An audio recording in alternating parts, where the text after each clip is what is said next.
Hi guys, in today's video I'm going to be going over all the main NYU buildings and facilities that you guys should know about and talking about what their purpose is and how they can help you. For all of you guys that have already researched the school, you guys are probably familiar with a lot of the buildings that I'm going to mention already. So I'm just going to go into a little bit about why each building is important and what you might find yourself doing there freshman year. The first building I'm going to talk about is BOPST, our library. BOPST, as I thought it was before. It's actually called BOPST. Is our library. It has 12 floors and it also has study spaces on most floors.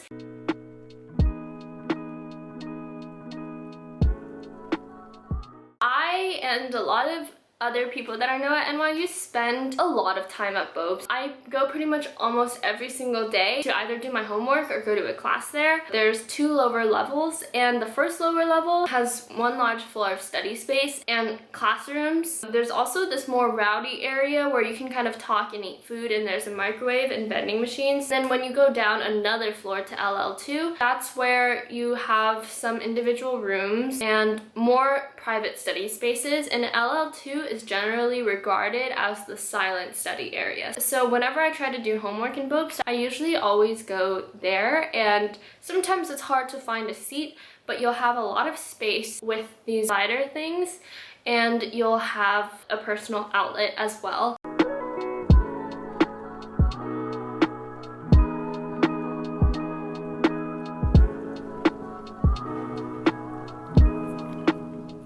Everyone will generally be pretty quiet. Also, those rooms are really helpful. You can reserve them. It's pretty much a central hub for people to meet up, whether it's for projects or for clubs and stuff like that. And you obviously will have access to a huge array of books and movies. So that's BOPST. That's the first building that you're going to need to know about. Its location is right across the street from Washington Square Park, central to the NYU campus. The next building that you guys are going to be going to a lot is called Kimmel, which is a center for university life.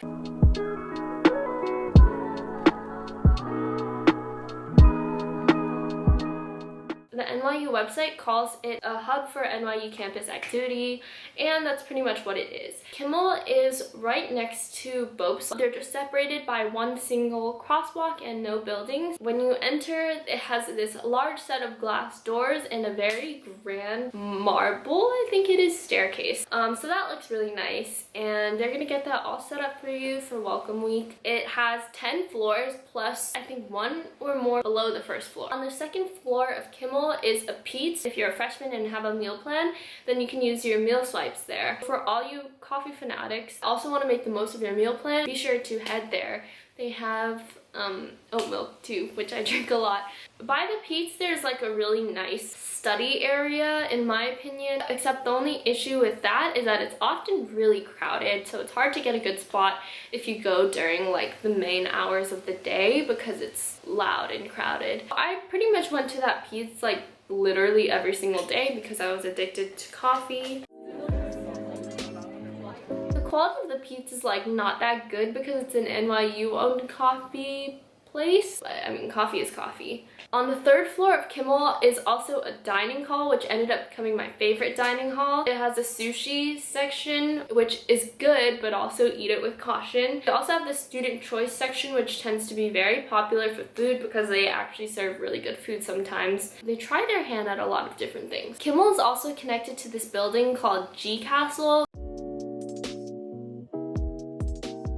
which has like a religious center and also has a lot of classrooms. I've also had a couple classes in G Castle. Those are really nice classrooms. As you go up in Kimmel, the upper floors are really pretty and they have a beautiful view, but each floor of Kimmel serves a different purpose. So for example, the 6th floor of Kimmel is dedicated to music and dance practice. That's where a lot of a cappella groups will hold their auditions, and that's where if you have a singing class, that's most likely where it'll be. They also have a lot of rooms that you can book out with equipment such as pianos and mics, but you just have to book those ahead. So I played piano quite a few times throughout the year, so I would always book a room and go either there or G Castle, which also has pianos, but that is more limited and they're on the underground floor. Kimmel is where a lot of student activity things happen.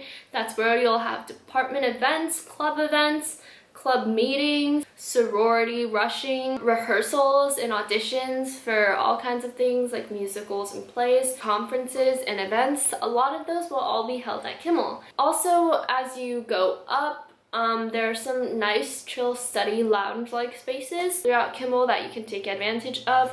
They also have a staircase which has glass at every turn. It has a really nice view of Washington Square Park. Kimmel's location is also considered the center of NYU. It's right next to Washington Square Park, just like Bobes, because they're right next to each other, and yeah, that's just someplace that you'll most likely be a lot of the time. So the next building that you guys need to know is called Palladium.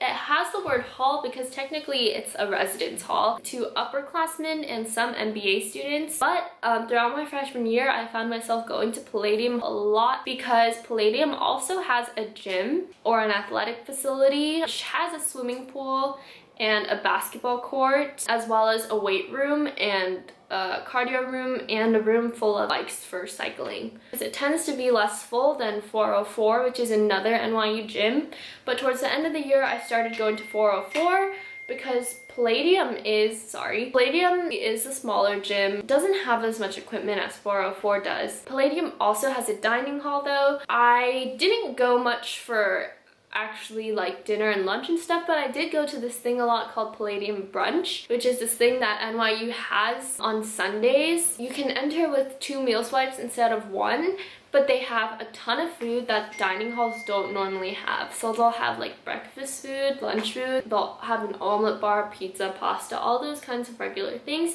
But then if you're lucky, because sometimes I went and this wasn't there, but I think most of the time it should be there, there are a row of tables of, I think, catered food, or maybe they partnered with a company or something. And that's where you'll have a lot of extravagant food that dining halls don't normally offer. So there's a chocolate fountain with strawberries, pretzels, marshmallows, other fruit, Rice Krispies. We'll also have smoked salmon, capers, cheese plates, fruit platters, cake, dessert. Yeah, the first time I went, I was pretty shocked because it was so good, but the rest of the times that I went didn't quite live up to that first time. Nonetheless, if you guys have meal swipes, I highly recommend going to Palladium Brunch. Palladium is closer to Union Square than it is Washington Square Park, so it is gonna be a couple blocks walk. The other thing that Palladium has that is very important is the Wasserman Center, which is the Center for Career Development.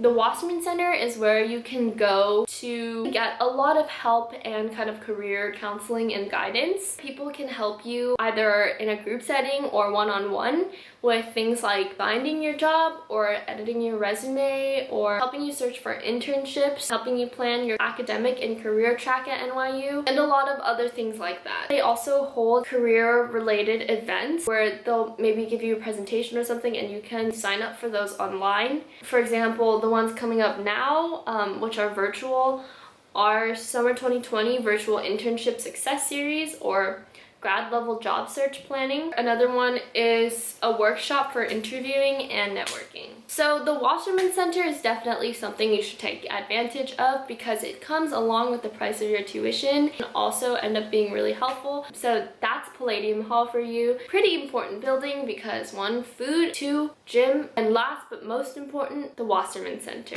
So the next important building that you guys are going to need to know about is the NYU Office of Public Safety. They have kind of logistical services to kind of keep you safe and handle all the security measures that you need as a student.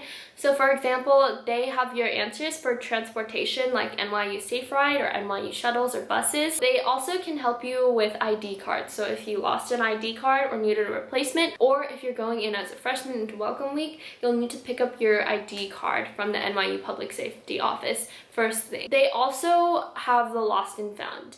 So if you lose something, you should head to the public safety office. I have been through it all with losing my ID and my key. So you're gonna get an ID when you get there, which is a purple card that will scan you into every NYU building, including your dorm and your classrooms, and it has a picture of you on it, as well as your name.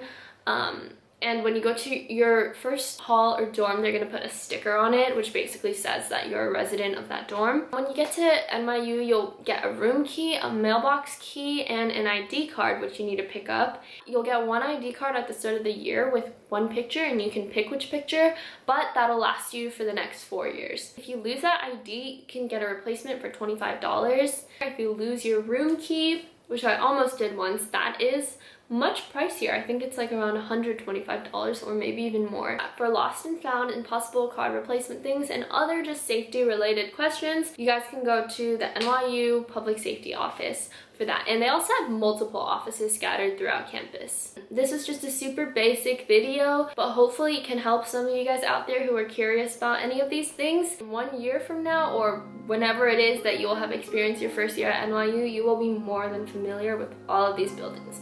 But for now, I hope this video was a good introduction and either helped or got you pumped for what's to come. Thank you so much for watching. Let me know if you have any questions or if you want me to make any videos covering certain topics about NYU. Feel free to reach out to me through Instagram if you have any specific or personal questions. And otherwise, I think that's it. So like this video if you found it helpful, and subscribe if you want more videos about college and college life. Thank you so much for watching, and see you guys next time.